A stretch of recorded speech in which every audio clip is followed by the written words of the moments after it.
Buongiorno a tutti, mi chiamo Charlotte e questo è il video della settimana 2 del mio nuovo corso di italiano.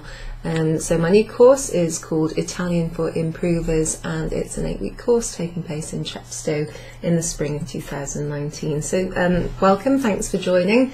This is the second video I'll be doing in a series. And che cosa studiamo oggi? Che cosa studiamo? Noi. What are we doing today? What are we studying? Allora, vediamo. Let's have a look, shall we? Torno questo qui. This will give you a little clue.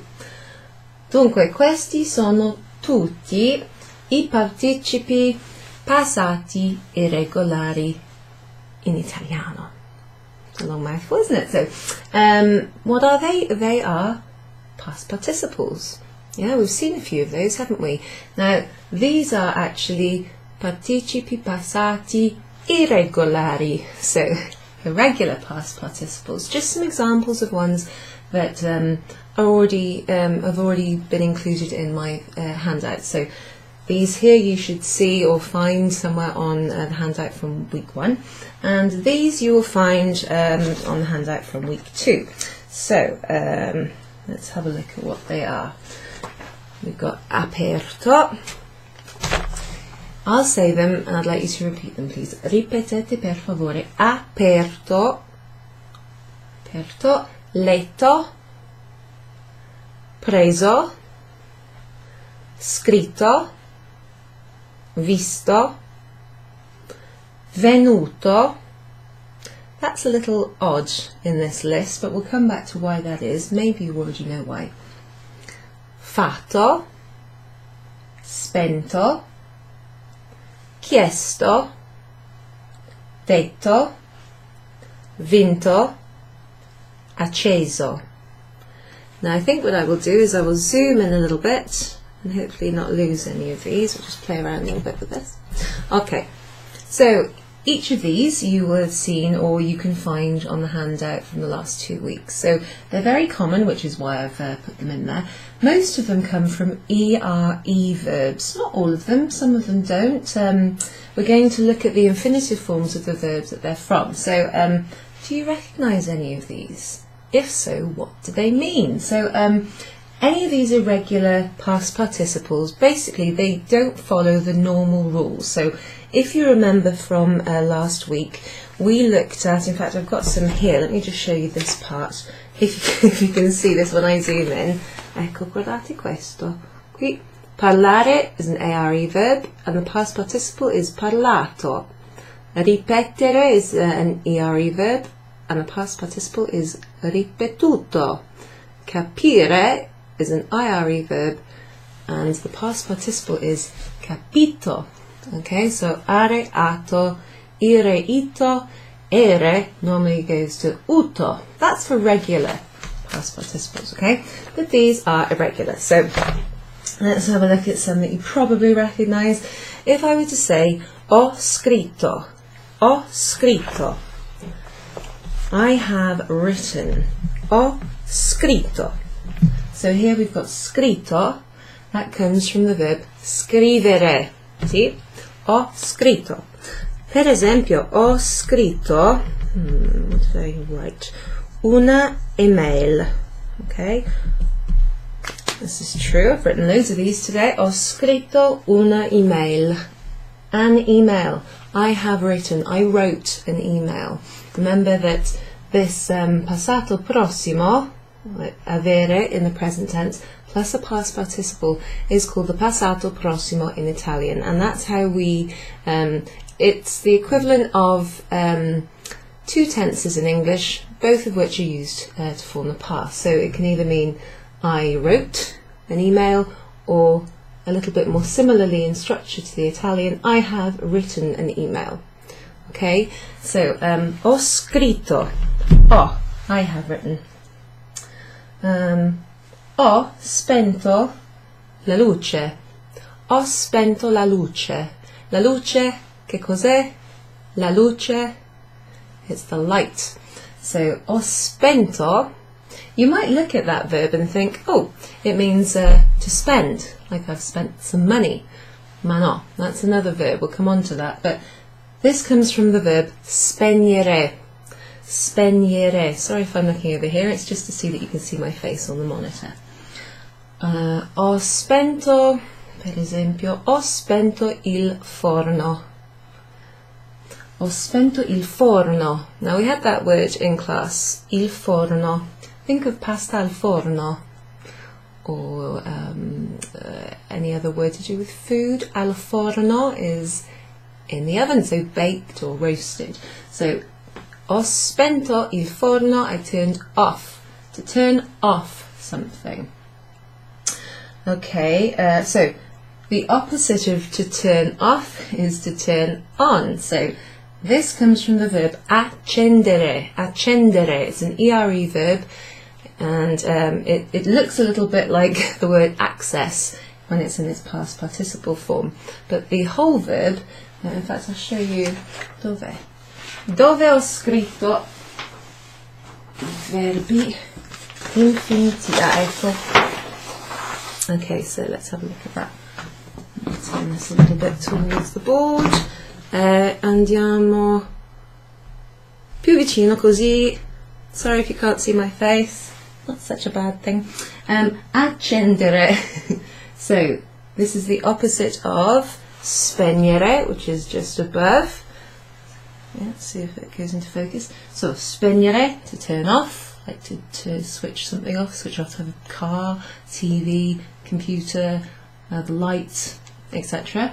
And this one is to turn on a light, or the computer, or anything that you turn on or switch on, so any kind of device or electrical item, or even a torch or something.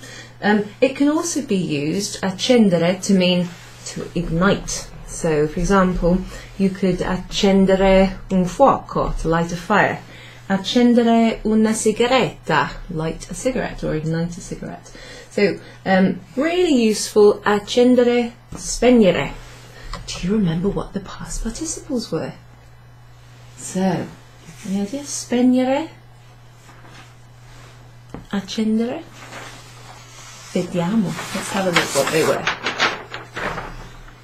Sì, spento, and then down here we have acceso. So this has got a single S in it, acceso, acceso. And you might have noticed that's kind of like a sort of a z kind of sound, so acceso instead of acceso. Right? There's only one S there, so we don't pronounce it acceso. It's acceso. Same thing over here. Look, there's another past participle. Ecco qua. Uno, due, tre. The third one there. Let me just zoom out a wee bit. Così, sì. So, preso, preso, not prezzo. No, that'd be double Z, and not preso because there's not a double S there. It's preso. Ho preso. Ho preso la penna perché è la mia. Ho preso la penna. I took the pen. So that's from the verb to take. In italiano, come si dice? To take. Prendere. Sì, molto bene. So let's have a look. We've done this one and we've done that one. We've had a look. What was that? Ho scritto un'email. Or una email. I have written, yes. So that's from scrivere, to write. So actually, these ones, these 1, 2, 3, 4. These are all from ERE verbs, and so are these two, and that one and that one. Okay, what I'll do here is I'll write a little example on. In fact, I won't use the red. I'll use a black. I'll write some sentences with them. So here we've got one. I've sort of written this out earlier. See which one of these we'll write. So let's have a look if you understand. So I've got a sentence here with one of the ones that we've already seen. Ecco qua. Abbiamo spento la luce. Abbiamo spento la luce. So there you've got an example of a past tense sentence using one of these verbs that we've looked at. Abbiamo spento. Che significa per favore? Tell me what it means, please. Abbiamo spento la luce. We turned off the light. We have turned off the light. So this is made up of abbiamo, which is the present tense of avere, and it's in the noi form. So it's a we've done something. We have turned off the light. Perfect. All of these verbs, you'll notice, the examples I give you, use avere as the auxiliary verb. So let's have a look at another one. See, here's one. Here's one I wrote earlier on one of my many whiteboards. Guardate questo, che significa questo. Marco ha preso il libro. Ha preso il libro. Chi ha preso il libro? Marco.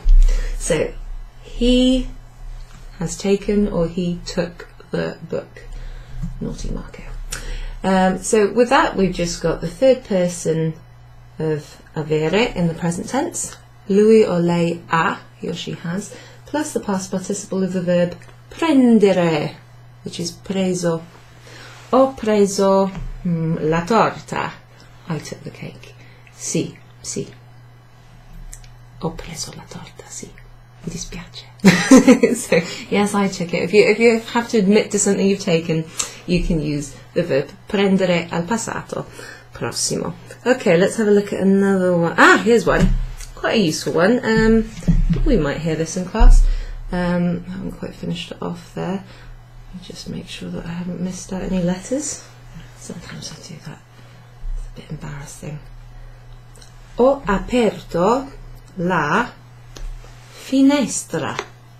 Punto. Ho aperto la finestra. Okay, so this isn't actually true because the window is currently closed. Ho aperto la finestra. I opened the window. La finestra. So, aperto comes from the verb to open. In Italiano, aprire. Aprire. Let's have a look at another one. Letto. This is something that you will do in your homework and when you're in class. Probably every day this is something that you will do. So I certainly do. I'm doing it right now, look. See. I'm reading. So, leggere, to read, leggere. It's an ere verb. In the past tense, you need the past participle letto. Ho letto. Per esempio, ho letto il libro. Ho letto la rivista. Ho letto il giornale. So, ho letto il libro, la rivista, il giornale. The book, magazine, la rivista, il giornale, newspaper or daily paper. Okay, so this is leggere, prendere, spegnere, accendere. Which other ones are? Aprire, so that's an ire verb. Visto. Now you can probably guess by the look of that that comes from the verb to see. So think of the verb, or the noun vista, like something you can see, a view. So this is from the verb vedere. It's an ere verb. Ho visto il mio fratello. Now with all these past tense sentences, it's really useful to know time phrases in the past. So for example, la settimana scorsa. La settimana scorsa ho visto il mio fratello. Last week I saw my brother. La settimana scorsa. So that's something I'll probably say at some point in the lesson. La settimana scorsa. Scorsa. So this is the way you say last week. You say the week last. Okay, it's a bit weird in English when you back translate it, but you get used to it. La settimana scorsa. La settimana prossima, next week. La settimana scorsa. So you need that word when you're talking about something that happened in the past. What about another one? Okay, here's another useful one. A bit difficult to say. Ieri. Ieri. Let's have a look. Let me give you another one. Fatto. Fatto comes from the verb fare, which means to do or to make. So let's have a look. Ieri abbiamo fatto i compiti. Sì, perché siamo bravi studenti. Because we're good students. Yesterday we did the homework, or we did our homework. Ieri abbiamo fatto i compiti. I compiti, che cosa sono i compiti? Sono in inglese homework. Abbiamo fatto. So that means we did, or we have done, okay, whichever you like. It's the same in Italian. Lo stesso. Ieri. Yesterday. La settimana scorsa? Last week. Bravi. Okay, so what does that leave us with? So, sorry if I miss any of these out, I do that sometimes. Okay, so we haven't looked at that one. Martedì scorso, scusa, non martedì, sorry, that was my mistake, ho sbagliato.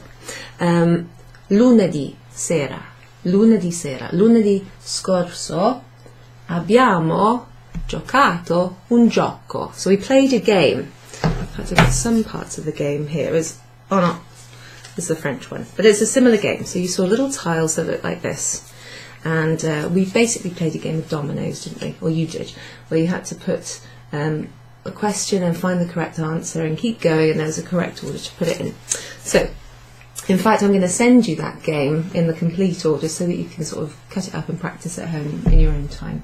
So, abbiamo giocato un gioco. So we played a game. Chi ha vinto?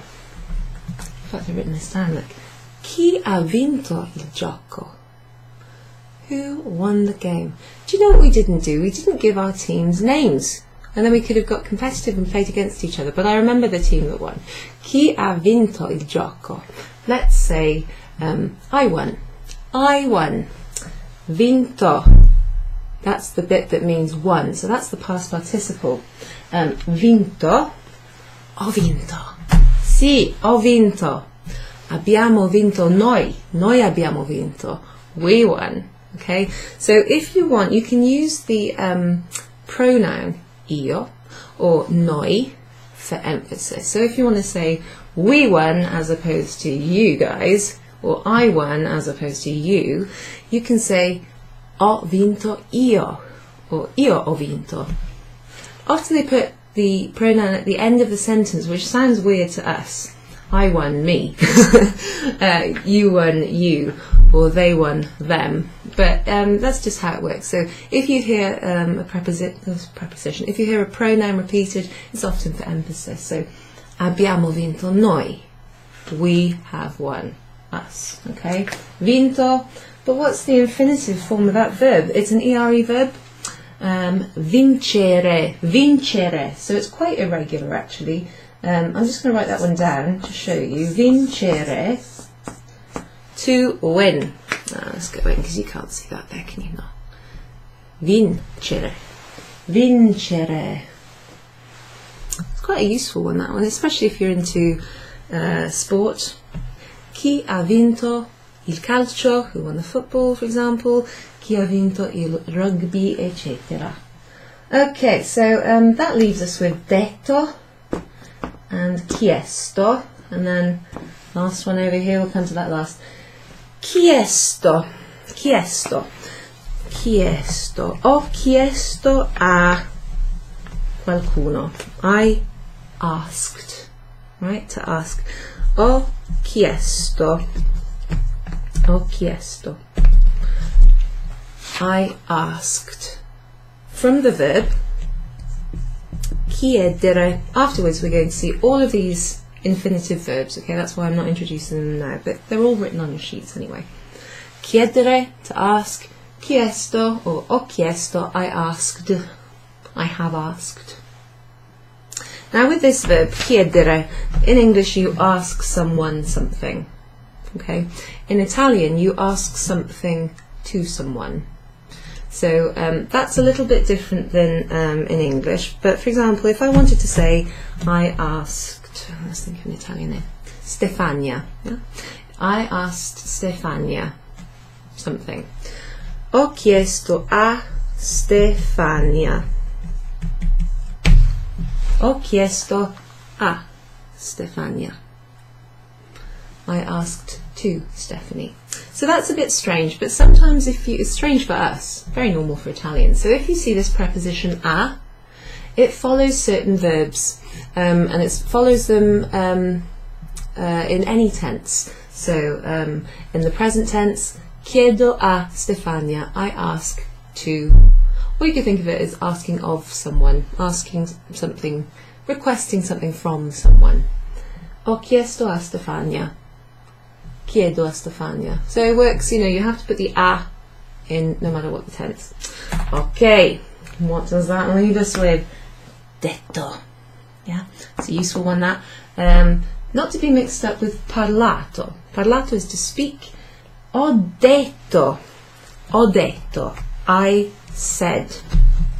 See, ho detto. Or it could be I told. Right, so this could be two things. In English it can be translated in two ways. But think of it as I said. Ho detto. This is another one where you don't just, well, in English you say I said to her. Yeah, I told her. I told her off, or I told her a story. I said to so and so, let's see, let's a boy's name now. Ho detto a Mario. Typical Italian name there.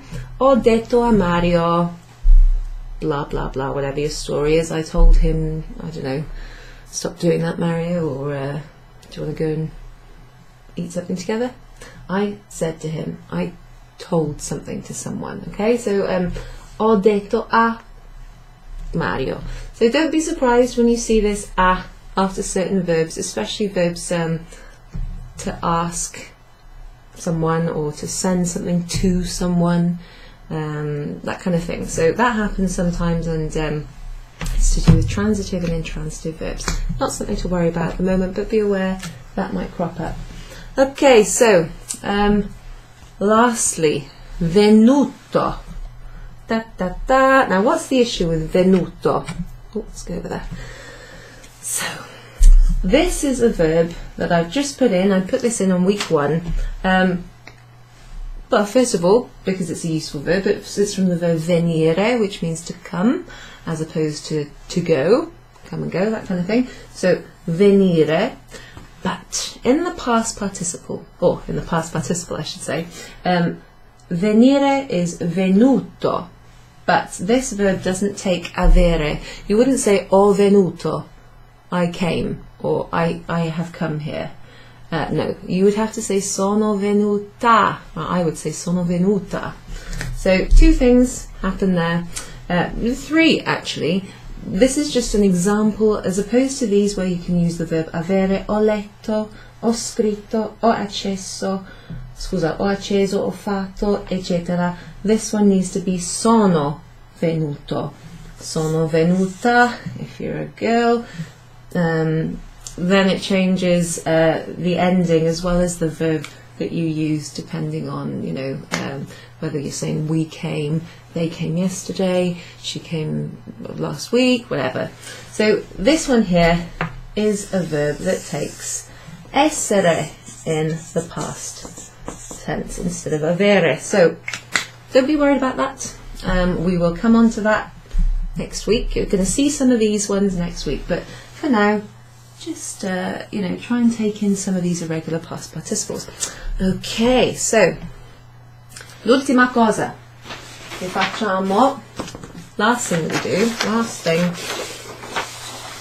ecco, i verbi infinitivi con participi passati irregolari. Yeah, so do you understand that? These are the infinitive verbs, the infinitive versions of the verbs for which we've just looked at the past participles. So let's see what we can remember.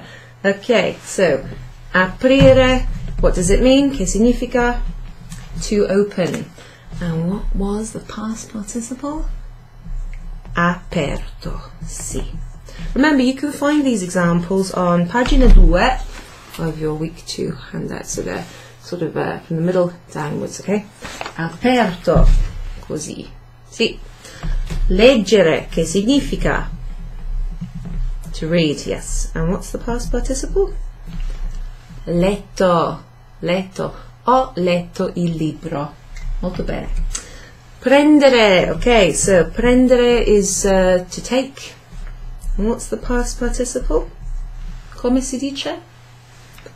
Preso. Sì, molto bene.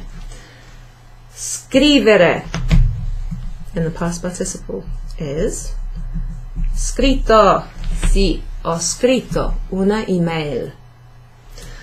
Vedere significa to see. And the past participle is visto. Sì. Well, look, that's that verb that's not quite part of the group here. Why is that? Venire? It's one of those verbs that takes essere in the past tense, so it's a little bit of a black sheep here.